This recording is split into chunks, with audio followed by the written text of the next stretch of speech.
രണ്ടാം പിണറായി വിജയൻ സർക്കാരിന്റെ അവസാന സമ്പൂർണ്ണ ബജറ്റ് നാളെ. വരിഞ്ഞുമുറുകുന്ന ധനപ്രതിസന്ധിക്കിടയിലും ജനക്ഷേമ പ്രഖ്യാപനങ്ങളും വികസന പദ്ധതികളും ഉൾക്കൊള്ളുന്നതാകും ധനമന്ത്രി കെ.എൻ. ബാലഗോപാലിന്റെ ബജറ്റ് പ്രസംഗം എന്നാണ് വിവരം.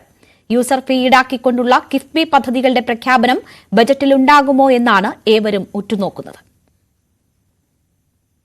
സംസ്ഥാനത്തിന്റെ പൊതുകടം 2,52,000 കോടി രൂപയിലധികമായി ഉയരുകയും കേന്ദ്ര വിഹിതത്തിൽ ഗണ്യമായ കുറവുണ്ടാകുകയും ചെയ്ത ധനപ്രതിസന്ധിക്കിടയിലാണ് തദ്ദേശ നിയമസഭാ തെരഞ്ഞെടുപ്പുകൾക്ക് മുന്നോടിയായുള്ള അവസാന സമ്പൂർണ്ണ ബജറ്റ് ധനമന്ത്രി കെ.എൻ. ബാലഗോപാൽ നാളെ സഭയിൽ അവതരിപ്പിക്കുന്നത്.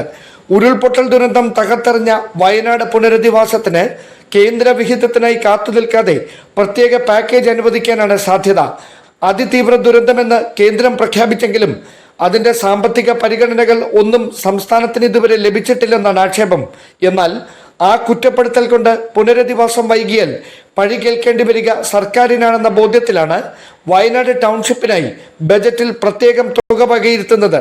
ക്ഷേമ പെൻഷൻ തുക ഉയർത്തുന്നതിനേക്കാൾ അത് കൃത്യമായി പ്രതിമാസം കൊടുക്കുന്നതിനാണ് മുഖ്യ പരിഗണനയെന്ന് ധനമന്ത്രി കഴിഞ്ഞ ദിവസം വ്യക്തമാക്കിയിരുന്നു.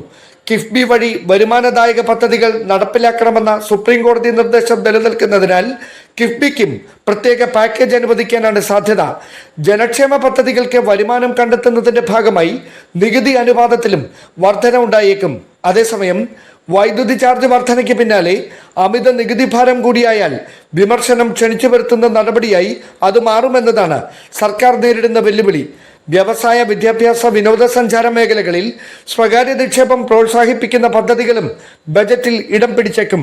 കേന്ദ്ര അവഗണന തുടരുന്നതിനിടെ ജനക്ഷേമ പദ്ധതികളുടെ നടത്തിപ്പിന് വരുമാനം കണ്ടെത്താൻ ബജറ്റിൽ എന്ത് സസ്പെൻസാകും ധനമന്ത്രി കാത്തുവച്ചിരിക്കുന്നതെന്നറിയാൻ ഇനി മണിക്കൂറുകൾ മാത്രം ബാക്കി.